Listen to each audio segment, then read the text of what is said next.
My hand girls resting met the bar when it said tears fled the head. I'm waiting, I guess she tweet, I guess she confess. She thinking less, not drinking less. Bathroom says best against spontaneous. Our stereotype put to rest tonight.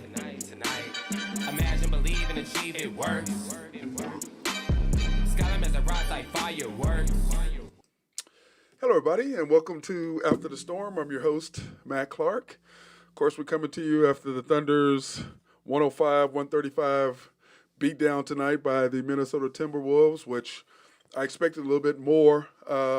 We lost to them Wednesday night at Minnesota, 90-98, and I was pretty excited about this game. To be honest with you, we got Coach D back, plus we started our starting five, which has been really productive up to this point. We had SGA, Giddey, Dort was back, plus Wiggins and Robinson Earl. So I thought that we were going to do a good deal tonight. We got beat last night, or got beat Wednesday night. Giddey played terrible. SGA played pretty good late. But I thought that the Thunder would step up and have a bigger game tonight, especially coming with that disappointing loss on Wednesday. And then, like I said, with everybody back at home in our city uniforms. By the way, boy, aren't those pretty? I love our city uniforms on Friday night. Something about that gray court and those white and gray uniforms. I think they're the prettiest uniforms, the best looking uniforms that we have. Prettiest, is that a word? I don't think that's a word. Anyway. The best looking uniforms that the Thunder have. But anyway, my keys tonight, we were back at full strength, so I thought, hey, that's going to be a good thing. We needed SGA to be in full attack mode. We needed to play within ourselves. In other words, don't get out of what you can do. Just stay within your game, knocking down threes, whatever, sliding over, rebounding, cutting off the guys, playing great perimeter defense. I thought if we could do that, if our half-court defense was going to be a lot better than it was. And then Giddey had a horrible game in Minnesota, and I think we needed him to come back and respond for that, which I thought he was going to do. But when the Thunder came out in the first half, the first quarter, it was a really good game. It was back and forth. We were playing good perimeter defense. They'd make a run. We'd make a run. They'd make a run. I thought the Thunder played really, really good defense. I thought we did great in transition. Every time they tried to make a run, we were great in a response back, making a run back at them to keep the game really, really close.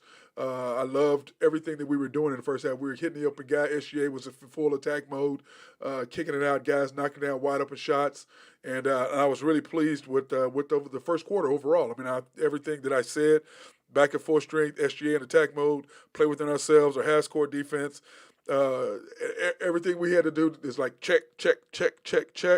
And at the end of the first quarter, what were we down? 28-32, only down by 4. So I was really encouraged after the first quarter. Like I said, I liked what we were doing. I liked where our team was. Like I said, I thought we would respond back. The crowd was fantastic tonight.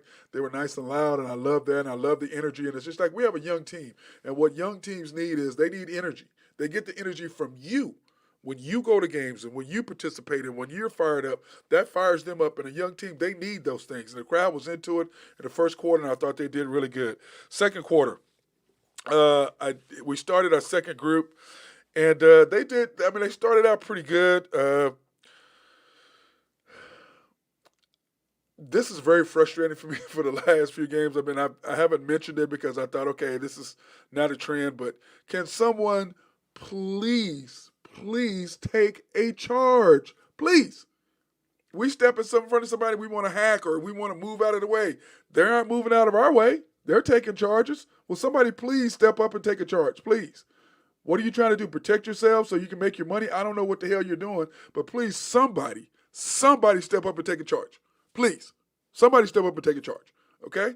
Part of defending is sliding over, and the more you take charges, hey, the less people are willing to drive. They're going to think about it. You come down and take a charge, he's going to be a lot less aggressive going to the basket. But if he knows he can go to the basket, nobody's going to get in front of him, and all you're going to do is reach for a possible and one, then why would I not attack you? And that's exactly what they did in the second quarter. They attacked, and we were constantly moving out of the way. And, but when I was looking at it, I was like, in the second quarter, they shot 66%, 66.8. That's 67%. What does that tell you? No perimeter defense. You're not stopping them in transition. You're taking horrible half-court shots. In other words, you're not playing within yourself. You're not playing within your half-court sets. You're trying to do too much. You're playing without playing outside of what you're capable of, or what your game was capable of giving you. And most of all, and the most important thing is, you're giving them second shots. So what does that do? That's the 66.8% shooting percentage. Because like I've said many, many times, if you let a team get in transition and get some easy baskets, okay, then what's going to happen? They're going to get in rhythm. And once they get in rhythm, they're going to knock down threes left and right. And Edwards, he's a hell of a player. He was 5 for 5 from 3. Now, granted, he's first overall pick. He can play. There's no question. And he was 5 for 5. I mean, come on. Can somebody please put him in the seats or punch him or foul him hard or something? Get this boy out of his rhythm. But once anybody, NBA player, gets in rhythm, especially somebody who's that talented, okay, they're hard to beat. You got to get them out of rhythm. You got to foul them. You got to do something, push them off their set, get them do something. And we did absolutely none of that. Our perimeter defense was absolutely non-existent. Inside defense, non-existent. That's how they shoot 66%. Going 10 for 18 from 3. If you go 10 for 18, that means you're shooting a lot of wide open threes. And that's something I will say that I've been proud of the Thunder that they have not allowed. They have not allowed a lot of wide open shots the last 8 or 9 games. They've been very good on the defensive side in half-court sets. You know, people transitioning over, getting their hands up. The rotations have been fantastic. Not tonight. 10 for 18, 66.8%. And a lot of it is you started the second unit, and I'm not going to put it all on Coach D by playing the second unit too long, but sometimes coaches do that. The game's kind of close, and then all of a sudden you're like, okay, we're in it. You know, if they can just hold on, they can just hold on. All of a sudden, we're down 8 to 10. 6 minutes to go, you put the first team back in. Well, hell, they're already in the rhythm then. Our second team is going against their first team. They got in the rhythm, and guess what? It was over. And I don't care who you are. If a team gets in a rhythm, whether that's us, nobody's going to stop us. I don't care if it's Golden State. I don't care if it's Boston. I don't care if it's Phoenix. I don't care who it is. An NBA team, once they get in rhythm and they start shooting the basketball, there's nothing you can do with them. They're just going to be a handful. And that's exactly what they were tonight, especially in the second quarter. They were just absolutely a handful. I mean, and I will say, SGA, this is one of the worst games you played all year. And I'm going to, one thing about me, I'm going to always be honest. If you play good, hey, I'm going to give you props. You play like crap, I'm going to talk to you. I'm going to say something about it. And I was the same way. If I play bad, hey, tell me about it. I'm not going to be mad. I already know I play bad. Okay? But I'm not going to get mad at it. I'm just going to rebound. And I will say Giddey had a better game than he did Wednesday night. But at the same time, the passes we were making, I'm like, what are you looking at? I mean, we drive and we try to kick it out. Well, they've watched tape. They just played you Wednesday. They know what you're going to do. They see the schemes. They're going to play the passing lanes because what do? We drive past the free throw line. We look to kick it to the wing or look to kick it to the baseline. And guess what they were? Waiting for us. Guess what that meant? Turnover, which led to what? Transition offense, which led to what? Threes, which led to what? Them getting in rhythm, which led to what? In the end, a 57-73 halftime deficit. That's what that got you, okay? That's exactly what that got you, a 57-73 deficit. Now, coming out in the third quarter, I was sitting there and I was looking at the team and I'm thinking, okay, third quarter, here we go. We come out and then Wiggins doesn't start. He plays Trey Mann because Trey Mann had a great second quarter. But then all of a sudden Trey started and Wiggins did. I don't know if they were trying to get his offense based on what he did in the second quarter, trying to get that into the third quarter, getting that momentum, but it did not translate well because what happened? That he's not in the starting rotation. So now all of a sudden you got guys out of place, not kind of knowing what they were doing, not getting them out of rotation, and guess what? The third quarter, oh man. I mean, they were hard to watch. Excuse me, we were hard to watch, okay? It just was. I mean, we didn't start our regular 5. We were throwing the ball away. I mean, the first 3 possessions, I'm like, what in the hell are you looking at? What in the hell are you doing? What? And it went boom, boom, boom, boom, boom. And all of a sudden, That was 4. But anyway, boom, boom, boom. And all of a sudden, they're off and running, and I'm like, oh, hell, here we go. Now they're in rhythm. Now they're scoring. Now they're feeling good about themselves. You got guys who hadn't scored are now all of a sudden knocking down threes and taking it to the basket and blocking shots and getting steals. And then we can't hold on to the ball. SGA is throwing passes that I've never seen him play. But guess what? This is the NBA. And what are we now? 13 and 24. So what is that? 37 games in. Yeah, he's gonna. We're almost halfway there. Yeah, he's gonna play bad. There's games he's gonna have a bad game, and tonight was one of them.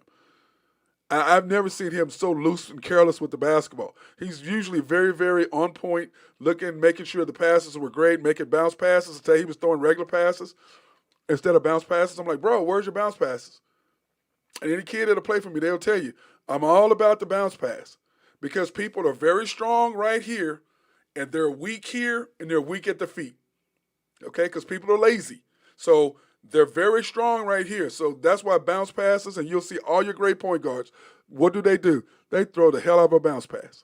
Bounce passes are everything. If you're a guard, if you can learn anything, or you're a big man, it's irrelevant. If you can learn how to throw a great bounce pass, your turnovers are going to go down significantly. Because I go watch Giddey tonight. He tried to throw a couple passes. I'm like, bro, why you just throw the bounce pass? Throw a bounce pass. It's right there. We get a wide open 3 or get a layup in transition. You're trying to throw a straight pass right in the defensive, right here in the middle, right where the guys are strong. Reaches his hand out, gets his hand on the ball. Then what happens? We miss the 3. They come down, score in transition. That's a 5-point swing, 4 to 5 point swing right there. We could have had a 3 or a 2. Instead, we get the ball out of bounds. They set their defense. We turn the ball over. They go down and knock down a 3. That's the kind of stuff I'm talking about right there. It's the little things that make a difference. And tonight we were not sharp. I mean, let's just call it what it is. We were hard to watch. Our passing was absolutely atrocious. It just was. It was just hard for me to watch.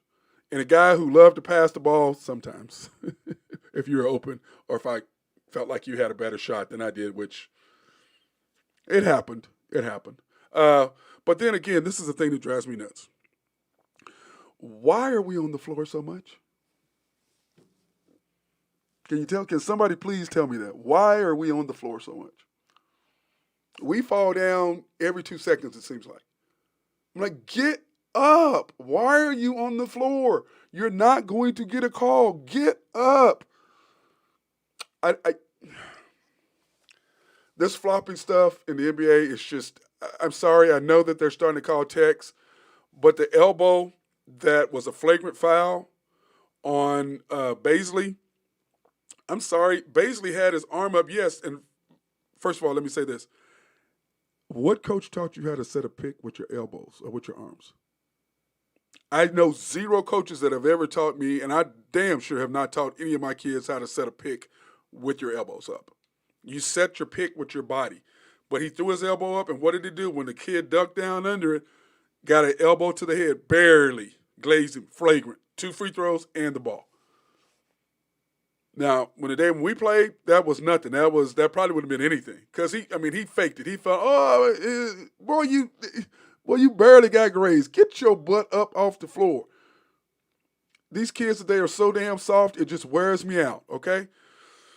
Anyway, I'm not going to get on my soapbox. But anyway, the flagrant foul, did he get his elbow up to his face? Yes. Is that an automatic flagrant one?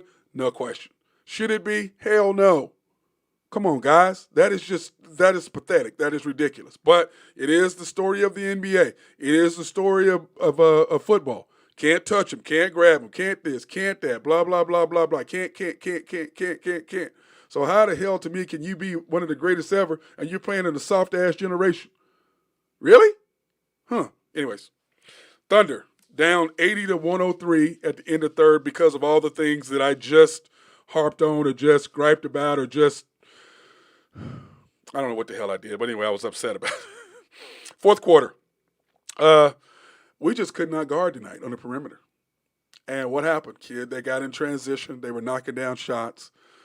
We just could not guard anybody. I mean, that's all it is. And like I said, when you get in transition, whether it's us or someone else, this is the NBA. Guys are athletic and they can play. And they got in transition and started knocking down shots, and we just couldn't guard. But Uh, when you can't guard, they just let you, if they wanted to shoot threes, they did. If they wanted to guard and go inside and score and get extra rebounds, they did. Because why? We have no inside presence. At one time, we had basically 5'6'4", or 6'7" and under guards and forwards out there, or 6'9" and under. Not gonna guard anybody. You can't stop anybody inside. Once again, one of the Thunder's main things is we need to go find us somebody inside who's a rim protector, or a couple of guys on first and second team we can get in there and pound the middle and then get us some shooters out on the perimeter because we have a good team. We have a good nucleus. We're just a few pieces away. I promise you. We're only a few pieces away. We're not very bad, but we're only a few pieces away. Now, let's talk about something good the Thunder did, which wasn't a lot, but let's end on a positive note. The Thunder did not give up. Even though the score ended up being 105-135, we didn't play. We didn't play as bad as we didn't give up because it could have been a 40, 45, or 50-point game very easily. But the guys stayed in. They played hard. Even though we couldn't really guard, we had some misses. But then we got a couple of transitional baskets. We knocked down a couple of shots. Went on a 6 or 7 runs here and there to cut it down to keep it close. Okay, so let's pump the brakes a little bit. We did that. That's the one thing I will say. Unlike the 76-point loss that we had with nobody, that we clearly gave up. Clearly, you give me 70, you gave up. You did not try. Okay, like I said, when you give me 70, you got to look right here. You got to look right here and say, what kind of person, what kind of player am I if I'm going to give up? That's an embarrassment to you, an embarrassment to your city, embarrassment to your team, an embarrassment to your family. But the Thunder did not do that tonight. So on the good side, we did not do that, and I was very proud of that effort because we could have thrown in the towel very easily, and we did not. Okay, so let's say that. But once again, the Thunder are now down to 13-24. Glad to see Coach D back out of protocol, and I want to say this: hey, keep supporting our guys, man. Go support them; they're worth it. It's very exciting. The NBA is great, and remember, we're one of 30. Okay, one of 30 teams. So what I want to say is, hey, don't despair. We're young, and if you don't know some players, you know why? Go watch them play. Do what I did. I get involved, and like a lot of people watching my show, I tell you, I have people come up to me every day that says something about, hey, Matt, I was wondering, I watch your show now. I enjoy the games a lot more because I understand more of what's going on than I did before. So thank you for saying that. I thank you guys for watching, and please go to YouTube, subscribe. Hit notifications so you can see that. And our website, mcsportsnetwork.com, is coming on, so you can go there and you can click right on that anytime. And please remember, subscribe and hit notifications. Once again, this is Matt Clark with After the Storm. Peace. God bless.